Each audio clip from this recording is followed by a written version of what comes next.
அது மட்டுமல்ல, வாக்குப்பதிவு முடிஞ்சு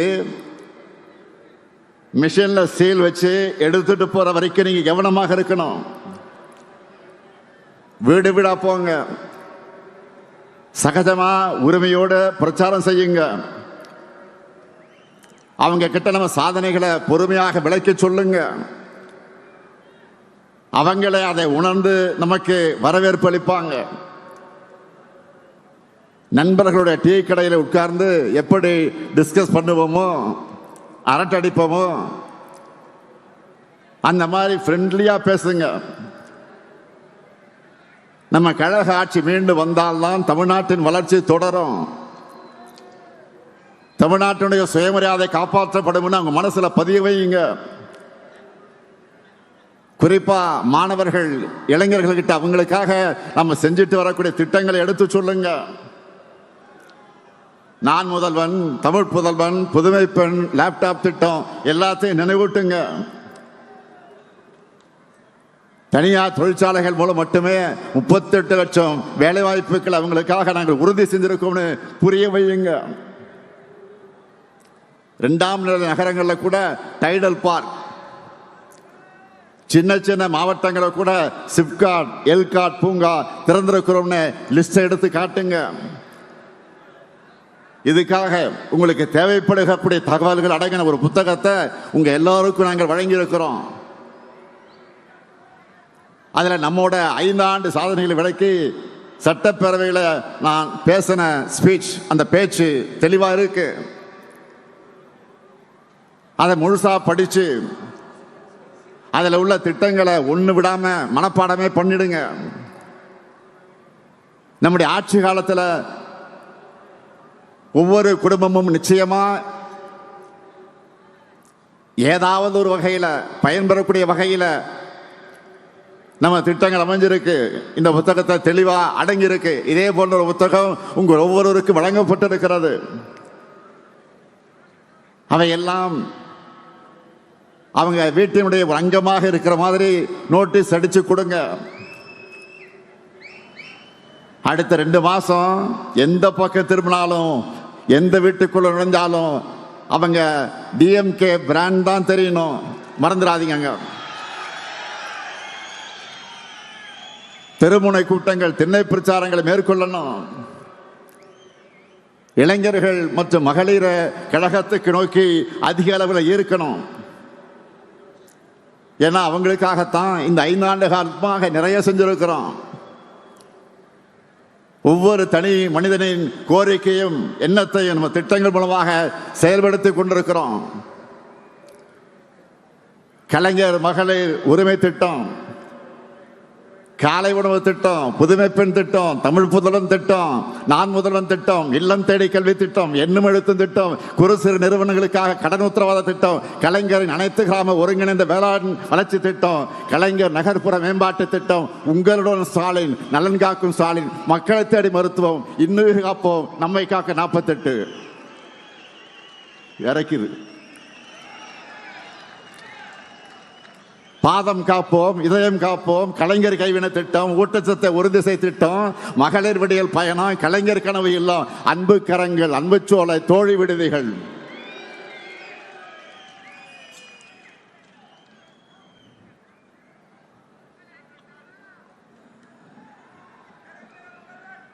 மாற்றுத்திறனாளிகளுக்கு உரிமை திட்டம்,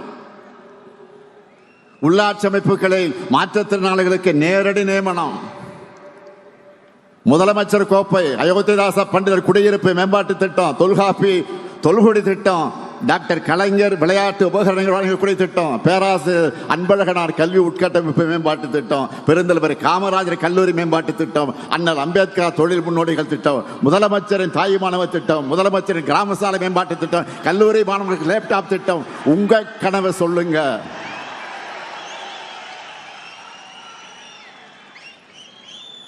இறக்குது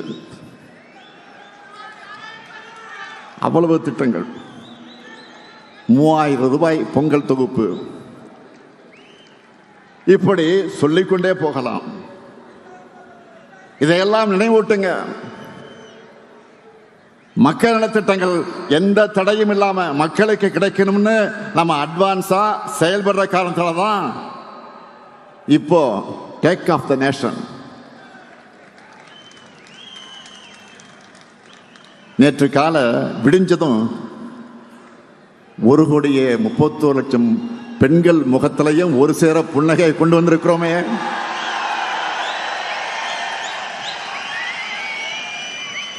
அவங்க காலையிலேயே கேட்ட முதல் ரிங்டோனே 5,000 ரூபாய் கலைஞர் மகளிர் உரிமை தொகை அவங்க அக்கௌண்ட்ல வந்திருக்கான மெசேஜ் டோன் தான். ஏன் மாதம் மாதம் தரும், ஏன் இந்த மாதம் 5,000 கொடுக்கிறோம்னு தெளிவா விளக்கி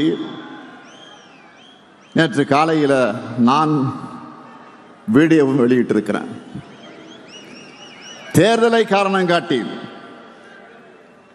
மகளிர் உரிமை தொகையை தடுக்க நினைச்ச சதியை முறியடிச்சிருக்கிறோம். நீங்க இந்த செய்தியை பார்த்திருப்பீங்க. பாஜகவை சேர்ந்த ஒருத்தரை வச்சு உச்சநீதிமன்றத்தில் வழக்கை தொடர்ந்து தேர்தல் நெருக்கத்தில் மக்கள் நல திட்டங்களை நிறுத்தணும்னு திட்டம் போட்டாங்க. அதாவது ஒன்றிய பாஜக அரசை பொறுத்த வரைக்கும் அவங்களுக்கு மக்களுக்கு நல்லது செய்ய மாட்டாங்க, நல்லது செய்ய விட மாட்டாங்க. தமிழ்நாட்டு மகளிருக்காக நான் கொடுத்த உறுதிமொழிதான் உரிமை தொகை. அதுக்கு தடை போட நான் விட்டுருவேனா? அதனாலதான் மக்களுக்கு சர்ப்ரைஸ் கொடுத்து மக்கள் விரோதிகளுக்கு ஷாக் கொடுத்தோம். இதுதான் இந்த முத்துவேல் கருணாநிதி ஸ்டாலினுடைய ஸ்டைல்.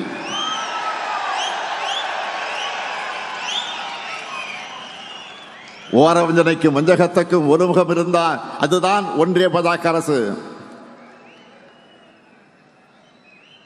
இதுவரைக்கும் தமிழ்நாட்டுக்குன்னு ஏதாவது ஒரு சிறப்பு திட்டம் அறிவிச்சிருக்கிறாங்களா? நான் திரும்ப திரும்ப கேட்டுக்கிட்டு இருக்கிறேன். முறையா பதில் சொல்ல இதுவரையில் பிரதமரோ உள்துறை அமைச்சரோ வரவில்லை. அதுக்கு பதில் சொல்ல முடியல. அது இதுதான், இது இதுதான், இது அதுதான், அது இதுதான் ஒதுக்கப்படுகிற நிதிகளை சொல்லிய ஏமாத்திட்டு இருக்காங்க.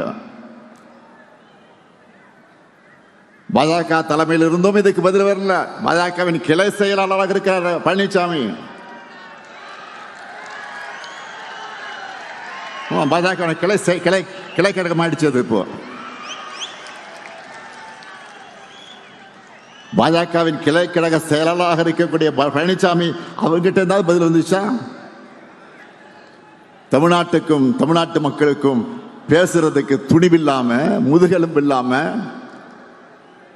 கொத்தடிமை சேவகம் செஞ்சுட்டு இருக்கக்கூடிய பழனிசாமி எனக்கு சவால் விட்டு இருக்கிறாரு. எந்த பழனிசாமி? இன்னைக்கும் ஒரு அரசியல்வாதி எப்படி இருக்கக்கூடாதுன்னு என்பதற்கு அடையாளமா சோசியல் மீடியாவில் வலம் வந்துட்டு இருக்கக்கூடிய அதற்கு சொந்தக்காரரான பழனிசாமி அவர்களே, மாண்புமிகு பழனிசாமி அவர்களே, தவழ்ந்து தவழ்ந்து ஊழல் குற்றவாளியான அம்மையார் சசிகலா காலில் விழுந்து பதவியை பெற்றவுடைய காலை வாரி விட்டுட்டு நீ எனக்கு பதவி கொடுத்தியான மரியாதை இல்லாம உரிமையில கேட்டீங்களா? இல்லைன்னு மறுக்க முடியுமா? சட்டம் ஒழுங்கு பற்றி பேசுவதற்கு உங்களுக்கு தார்மீக உரிமையாவது இருக்கா? உங்க கட்சியினுடைய உண்மையான பொதுச் செயலாளராக இருந்த அம்மையார் ஜெயலலிதா அவர்களுடைய கொடநாடு பங்களாவில் நடந்த கொள்ளை, அதை தொடர்ந்து நடந்த மர்ம மரணங்கள், இதையெல்லாம் மறக்கடிச்சுட்டு நினைச்சிட்டு இருக்கீங்களா? பொல்லாத ஆட்சிதான் பழனிசாமியுடைய ஆட்சி என்பதற்கு பொள்ளாச்சியே பாலியல் வன்கொடுமைகளை சாட்சியா ஆறாத வடுவா இருக்க. ஸ்டெர்லைட் ஆலை வேண்டாம்னு அமைதியா ஊர்வலம் போன அப்பாவி பொதுமக்கள் மேல துப்பாக்கி சூடு நடத்த சொல்லிட்டு டிவியை பார்த்து தான் தெரிஞ்சுக்கிட்டேன்னு நாடகம் போட்டது மக்கள் மறந்துட்டாங்க நினைக்கிறீங்களா? சாத்தான்குளம் காவல் நிலையத்தில் அப்பாவும் மகன் அடிச்சு கொல்லப்பட்டப்போ அவங்க உடல்நலம் இல்லாம இருந்ததாக கொஞ்சம் கூட ஈவு இறக்கலாம சொன்னீங்களா? உங்களோட அந்த கல் மனசை மக்கள் மறந்துட்டாங்கன்னு நினைச்சீங்களா? ஊழலின் ஊற்றுக்கண்ணான அதிமுகவோட பாரம்பரியத்தை காப்பாற்ற உறவினர்களுக்கு டெண்டர்களை அள்ளி கொடுத்துட்டு வழக்கு வந்த உடனே என்ன சொன்னாரு? தமிழ்நாடு முழுக்க சொந்தக்காரர்கள் இருக்காங்கன்னு சப்பை கட்டு நீங்க மக்கள் மறந்துட்டாங்கன்னு நினைக்கிறீங்களா? உங்க மேல ஊழல் வழக்கு இருக்கேன்னு கேட்டப்போ யார் மேலதான் ஊழல் வழக்கு இல்லைன்னு அசரடிக்கிற பதில சொன்ன உங்க டேலண்ட் என்னன்னு சொல்றது? உழவர்களுக்கு எதிரான 3 வேளாண் சட்டங்களை மனசாட்சி இல்லாம ஆதரிச்சு போராடின விவசாயிகள் மேலேயே அவதூறு பரப்புனீங்களா? பச்சை துண்டு போட்டு பச்சை துரோகம் செஞ்ச பழனிசாமின்னு சொல்லி உங்களை புறக்கணிச்ச விவசாயிகள் அதை மறந்திருப்பாங்கன்னு நினைச்சீங்களா? சிறுபான்மை மக்களுக்கு எதிரான பாஜக சட்டங்களை ஆதரிச்சதோடு அந்த மக்களை அடக்குமுறைக்கு ஆளாக்குனீங்கள, அந்த காயம் ஆறிடுச்சுன்னு நினைக்கிறீங்களா? குட்கா வழக்கில் அதிமுக அமைச்சர்கள் சிக்கினதுக்கு உங்கள் பதில் என்ன? வருமான வரித்துறையில சொந்தக்காரங்க சிக்கினதுனால பாஜகவோட கூட்டணி வச்சீங்களா? இப்படி ஏராளமான கேள்விகள் இருக்கு.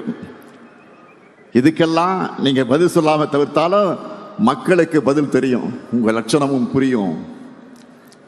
எனவே திமுக அரசு அவதூறுகளால் கலங்கப்படுத்த நினைக்கிற உங்களுடைய பேச்சுக்களை மக்கள் நம்ப மாட்டாங்க. நம்ம திராவிட மாடல் அரசு சாதனைகளை அரசாக இருக்கிற காரணத்தினால பழனிசாமி அவர்கள் இவ்வளவு வேதனையோடு புலம்புறதுக்கு காரணம் இதுதான். 1000 ஆண்டுகள் நின்று பேசுகிற சாதனைகளை 5 ஆண்டுகளை செஞ்சு முடிச்சிருக்கிறோம்.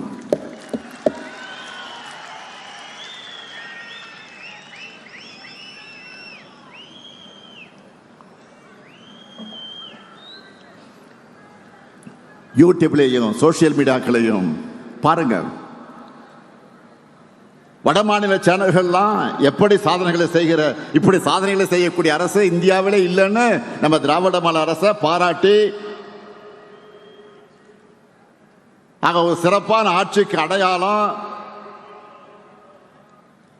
இதுதான் தமிழ்நாட்டினுடைய அரசுன்னு சொல்லி ஒரு எக்ஸாம்பிளா காட்டிட்டு இருக்கிறாங்க. நான் மட்டும் இல்ல, இங்க இருக்கிற ஒவ்வொருத்தரும் நெஞ்ச நிமித்தி சொல்லலாம், தமிழ்நாட்டு வரலாற்றிலேயே நம்ம கவர்மெண்ட் மாதிரி சாதனை செஞ்ச அரசே கிடையாது. ஒட்டுமொத்த தமிழ்நாட்டுக்கு செஞ்ச திட்டங்களை மட்டும் இல்ல, ஒவ்வொரு மாவட்டத்துக்கும் தொகுதிக்கும் நிறைவேற்றப்பட்டிருக்கக்கூடிய சாதனைகளை நம்மால் பட்டியலிட்டு சொல்லிட முடியும். நல்லா புரிஞ்சுக்குங்க, நாம போராடுறது திராவிட முன்னேற்ற கழகத்துடைய வெற்றிக்காக மட்டுமல்ல, தமிழ்நாட்டுடைய வெற்றிக்காக. பாஜகவுடைய டப்பா இன்ஜின் முன்னாடி நம்முடைய திராவிட மாடல் சூப்பர் ஃபாஸ்ட் என்ஜின் ஒருபோதும் தலைகுனியாது. இந்த உறுதியை தமிழ்நாட்டில் இருக்கக்கூடிய ஒவ்வொரு வீட்டுக்கும் ஒவ்வொரு வாக்காளருக்கும் ஏற்படுத்த வேண்டியது உங்களுடைய பணி. களப்பணிதான் உங்களுடைய முழு பணி. நீங்க உழைக்கிற ஒவ்வொரு நிமிடமும் ஒரு புது வாக்கு நமக்கு வரும். மக்களை சந்திக்கிறப்போ நம்முடைய சாதனைகளை சொன்னால் மட்டும் போதாது, ஒன்றிய பாஜக அரசோட துரோகங்களையும் வெளிச்சம் போட்டு காட்டணும். டப்பா எஞ்சில் ஏறி கொத்தடிமைகள் மூலமா தமிழ்நாட்டுக்குள்ள புறவாசல் வழியா நுழைய நினைக்கிற பாஜக எண்ணத்தை தடுத்து நிறுத்தணும். தமிழ்நாட்டுக்கு பரப்புரைக்கு வர்ற பிரதமர் தமிழ்நாட்டுக்குன்னு இந்த சாதனைகள்லாம் செஞ்சிருக்கணும்னு சொல்றாரா? இருந்தா தானே சொல்ல முடியும். அண்மையில் ஒன்றிய அரசுடைய பட்ஜெட் வெளியிட்டாங்களா? அதுல தமிழ்நாட்டுக்குன்னு ஏதாவது சிறப்பு திட்டங்களை அறிவிச்சாங்களா? இதை தட்டி கேட்கிற துணிச்சலோ தைரியமோ பழனிசாமி அவர்களுக்கு இருக்கா? அவரை பொறுத்த வரைக்கும் போடு தோப்புக்காரன்னு சொன்னா ஸ்டாப் சொல்ற வரைக்கும் நான் ஸ்டாப்பா பெல்ட் அடிப்பார். எல்லா துரோகத்தையும் பண்ணிட்டு கூட்டணி தர்மத்துக்காகத்தான் தமிழ்நாடு உரிமைகளை அடகு வச்சேன்னு கொஞ்சம் கூட கூச்சமே இல்லாம சொல்லுவார். இதையெல்லாம் நல்லா உணர்ந்துதான் அவருடைய தலைமையை அவருடைய கூட்டணியினரை ஏத்துக்கல. எல்லாரும் ஒரிஜினல் ஓனரா பாஜக கிட்ட நேரடியா சரண்டர் ஆகிறாங்க. எனவே அதிமுக என்பது பாஜக டிராவல் பண்றதுக்கு யூஸ் பண்ணிக்கிற ஒரு கிளை அமைப்பு என்பதை மக்கள் கிட்ட அம்பலப்படுத்தணும். தமிழ்நாடு என்ற பெயரையே மாத்தணும்னு துடிக்கிறவங்க தமிழ்நாட்டுக்குள்ள வந்தா அவங்களுடைய சதி திட்டங்கள் எப்படிப்பட்டதா இருக்கும்னு மக்களுக்கு நீங்கள் புரிய வைக்கணும். இந்த சதியை உணராம நம்மோட மதச்சார்பற்ற முற்போக்கு கூட்டணி தவிர வேற யாருக்கும் வாக்களிச்சாலும் இன்னைக்கு நாம செஞ்சிட்டு இருக்கக்கூடிய அத்தனை நல்ல திட்டங்களை நிறுத்திடுவாங்கன்னு மக்களுக்கு நீங்கள் புரிய வைக்கணும். எனவே திராவிட மாடல் 2.0 ஆட்சி அமைக்க, அந்த ஆட்சி அமைக்க வேண்டும் என்ற நம்மோட இலக்கை நீங்க எல்லோரும் உங்க நெஞ்சங்களை ஏந்தி அந்த இலக்கை அடைய ஒற்றுமையா பணியாற்றணும். நம்ம இலக்கு எவ்வளவு? 200 தொகுதிகள். நம்ம இலக்கு எவ்வளவு? 200 தொகுதிகளை வெற்றி பெறணும்னா என்ன தேவை? ஓய்வில்லாத உழைப்பு. வேட்பாளரை அறிவிக்கிற பொறுப்பை தலைமை கழகம் பார்த்துக்கும். வெற்றி பெறக்கூடியவர் தான் வேட்பாளர், திறமை உள்ளவர் தான் வேட்பாளர். அவரை சட்டமன்றத்துக்கு அனுப்ப வேண்டியது உங்கள் கடமை. 7வது முறையும் கழக ஆட்சி அமைத்தது என்ற வரலாற்றை எழுத வீரியத்தோடு செயல்படுங்க. மீண்டும் சொல்லுகிறேன், தமிழ்நாடு அணியா டெல்லி அணியா என்ற இந்த ஜனநாயக போர்ல அரசியல் வெறுப்புகளுக்கு அப்பாற்பட்டு நம்முடைய தாய் தமிழ்நாட்டை காக்க அனைவரும் திமுக தலைமையிலான மதச்சார்பற்ற முற்போக்கு கூட்டணியை ஆதரிக்கணும். அதுக்கான அத்தனை கலப்பணையும் நீங்க இடைவிடாமல் செய்யணும். தொடர்ந்து வெல்ல உழைப்போம், மீண்டும் வெல்வோம், மீண்டும் மீண்டும் வெல்வோம், வெல்வோம் ஒன்றாக. நன்றி, வணக்கம்.